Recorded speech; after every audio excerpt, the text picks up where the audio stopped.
Well, hello everybody, and welcome back to the Lynne Life. Well, as the title says, Lynne had a very difficult day yesterday. She's better now. It's past. But it was very traumatic for her, and I want to talk more about her anoxic brain injury and how it affects her and things that happen, how it affects all of us for that matter. And probably going to mix a few other things in this video as well. But let's get going. My name is Jonathan, and I'm a caregiver for my wife Lynne, who has a permanent brain injury. Things are a bit different now, but we're doing the best that we can. Join us as we experience the Lynne Life.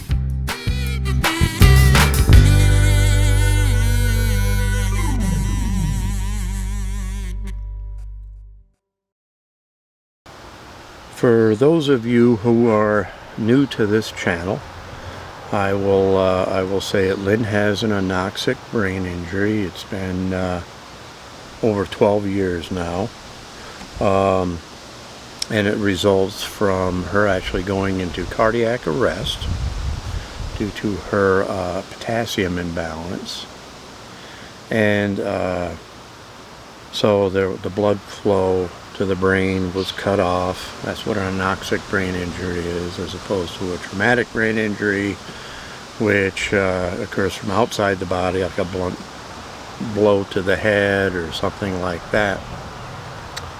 Anoxic brain injury is from within. You know, when the blood flow is cut off to the brain, it could be strangulation, suffocation, but very commonly from cardiac arrest, and that's what happened to her. And she's a survivor, and she's doing well. Compared to some people, she's doing much better. So Lynne can walk and she can talk, and though she has short-term memory loss, she does remember stuff in her past, and I enjoy having conversations with her from her past and stuff like that, and she remembers all that, so we're blessed when it comes to that. Once in a while we have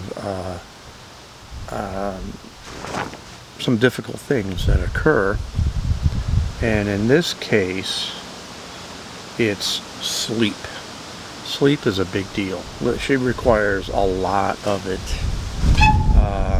Just having a good 7-8 hours at night is not enough for her. She needs a lot more than that.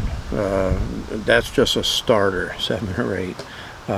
Then she will nap in the morning, usually before her breakfast, and again after her breakfast, and then she'll have a shower, and then she'll nap again after that, and then she starts waking up, and she's good for the day. Sometimes she'll go a little bit long, nap even a little bit longer if she had a busy day the day before. But when that doesn't happen, it's tough. It's tough for all of us. So it was actually the day before yesterday. I'm shooting this on Friday, so this would have been Wednesday. She got up in the morning, appeared to have a good sleep, but I don't know why, but she did not nap in the morning. She didn't nap later. She got anxious. It has to do with anxiety, and I'm not sure what brings it on. I'm not sure what she's anxious about, but something, I know it has something to do with her disability, because she seems to feel it and to feel bad about it, and she starts to feel that, that she's a burden. Somehow that just suddenly happens, and she won't sleep, and she won't stop talking. She'll just keep talk, and she asks the same questions, maybe 5-6 questions And it goes around and around and around. You keep answering the same question over and over and over. And that happened Wednesday, and I was concerned about sleeping. And sure enough, Wednesday night, we went to bed, but she did not sleep. Not for 1 second did she sleep Wednesday night into Thursday morning. She didn't sleep for 1 second. Nor did I. Or maybe I might have passed out on a recliner. I was up with her all night. I might have passed out for a little bit. I don't know. But it didn't feel like it. And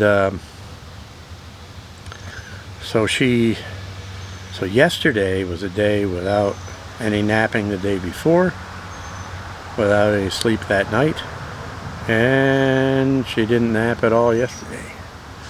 And as it went on, it got worse because it affects her personality, and we see things that we don't usually see from Lynne, like anger.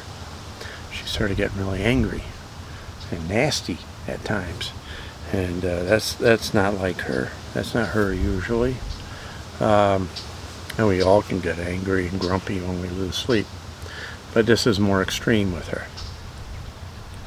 So this went on and on and on throughout the day, but we got a hold of it in the afternoon, and actually evening, early evening,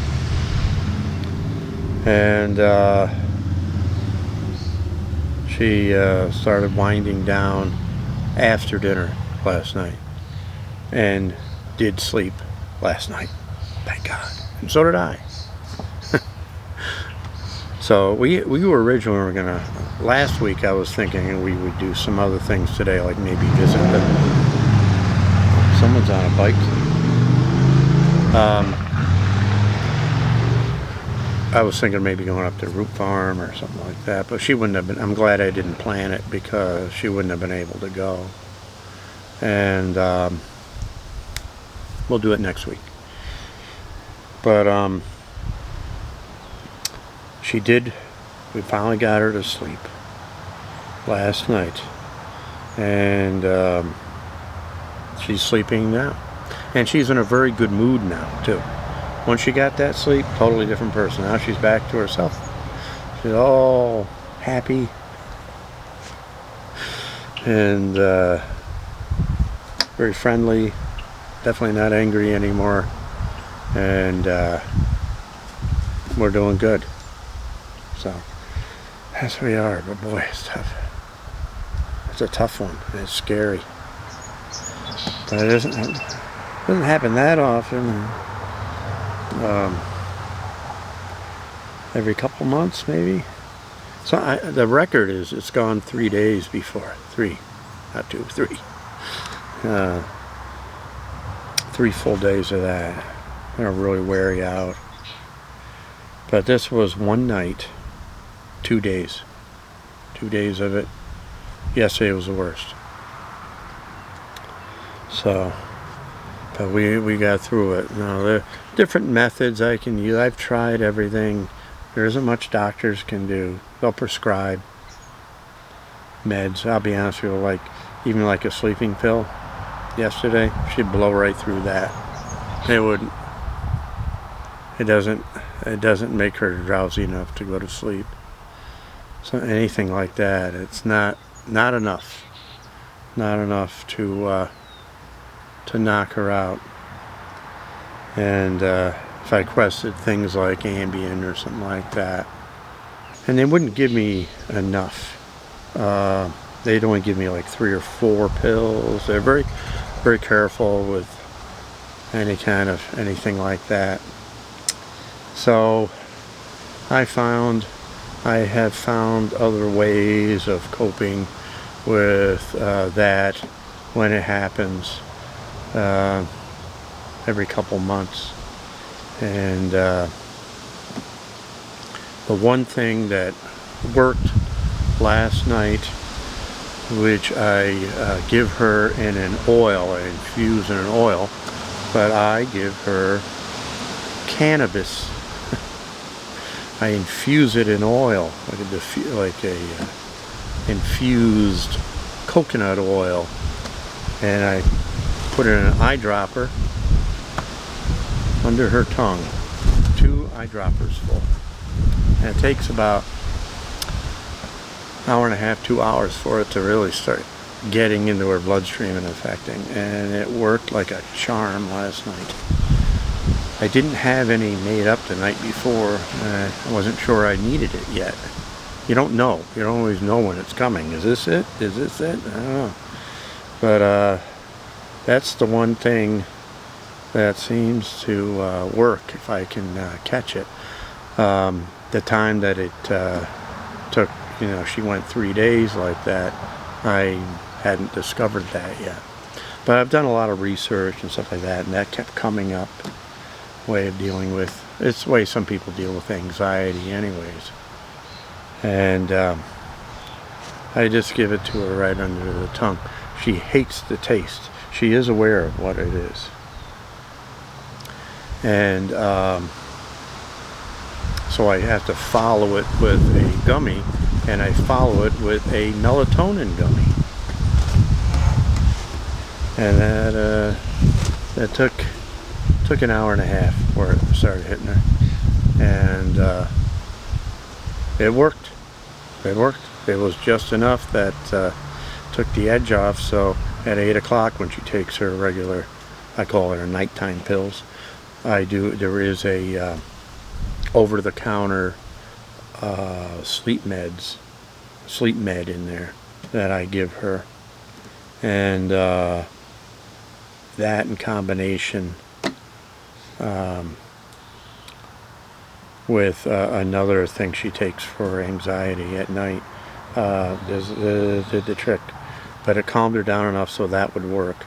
That alone, what she takes at night, doesn't calm her down if it gets to the level it was. But cannabis oil did. It worked. So it's legal here in New York now. So that's when it was suggested to me. So that's what I'm doing. I don't know if I ever told anybody that. She doesn't take it all the time. I don't give it to her every night. So I think she can develop a resistance to it if she uses it all the time. So I don't. And I will wait. It may be a couple months before she gets another dose. Although I might give her a little bit tonight, just to make sure we get it all behind her, and then we'll wait until the next time it hits. But that is a solution. I've belonged to some Facebook sites on anoxic brain injury, and I've seen it mentioned there before. Some people use that to manage their loved ones' anxiety, things like that, because she can't be counseled when it's happening. I find myself trying to counsel her. It doesn't work.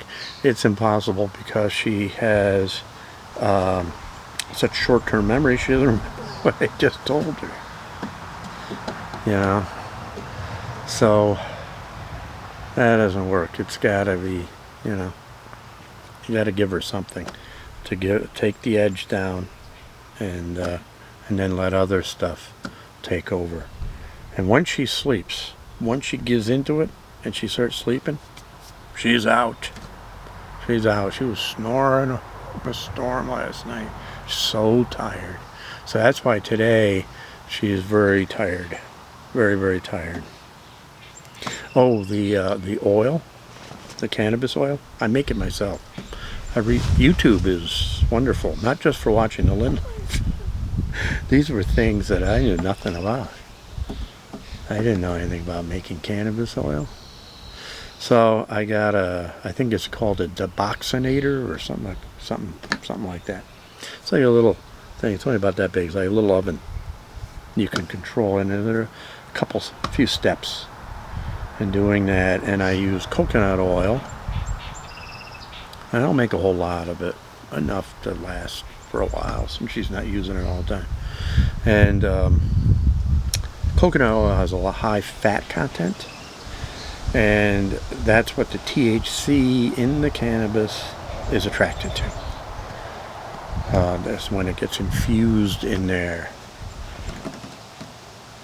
I've had to talk to a lot of different people about different things, and the cannabis type of, there's 2 types of cannabis apparently, and this is the type that helps you sleep. So that's what is in there. Helps her relax. So that's what we did. That's what we did.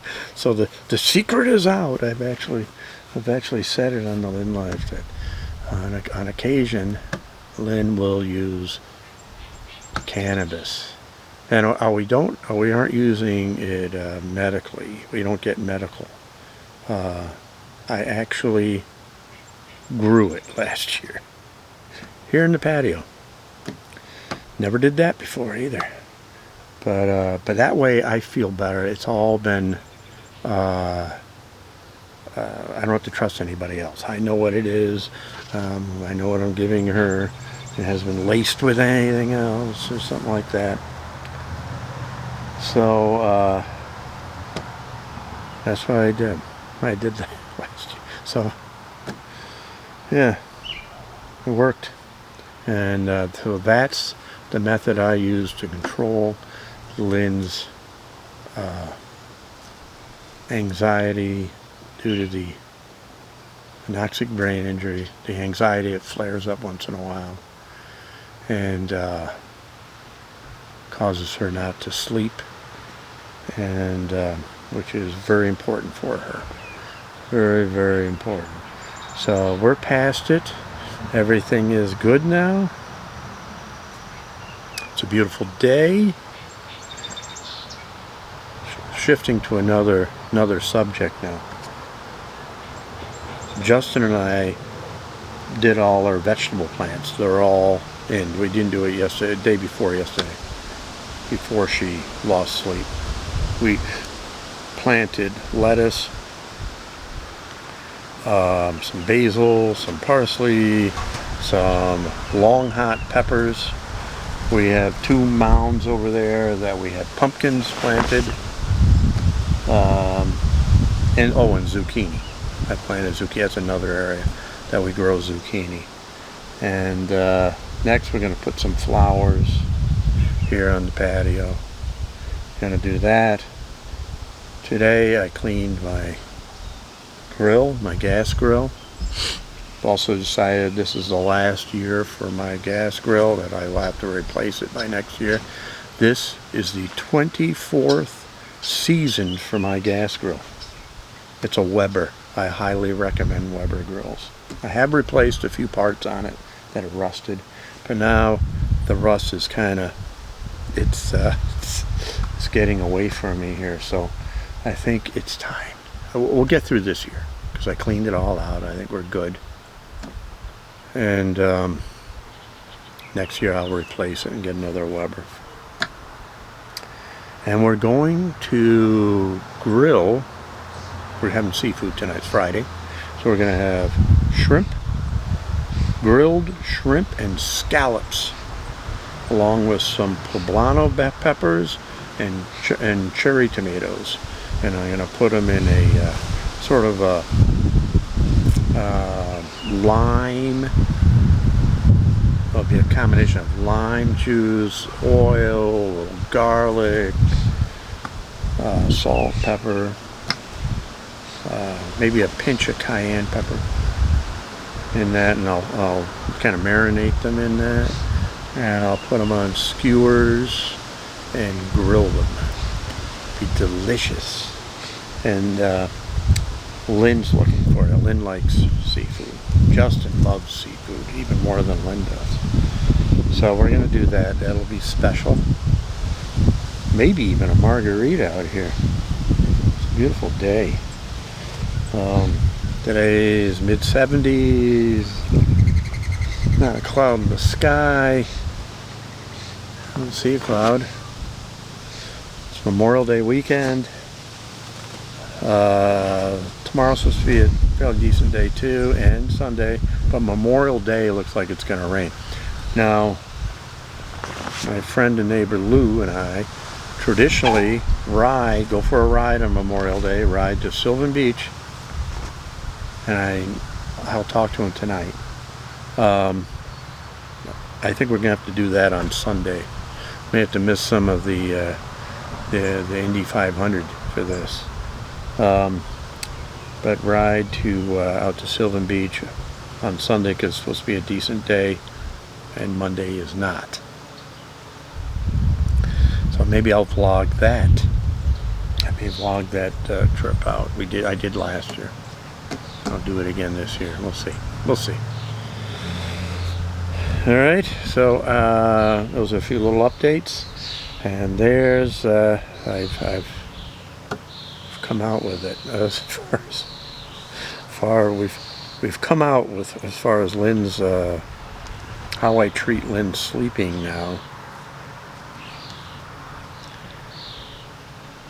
And when she suddenly does not sleep, it's like her brain, it's like the throttle in the brain is stuck wide open, and she's gonna keep going and going and going and going, and she can't stop, can't let off the throttle. It's like it's stuck. And I'm gonna admit it's very tough. That's a tough one. And if it goes on more than a night or so, I don't know. It's not good. It's not good for me. Not good for her. But I will stay on it. And I probably should have given her some of the oil the night before, but I wasn't sure she wasn't going to sleep yet. So that's it. If you have any questions about this, leave a comment. If you have any advice about this, leave a comment. It's the best way. And hit like. Helps the channel out. And we'll see you next time on the Lynne Life.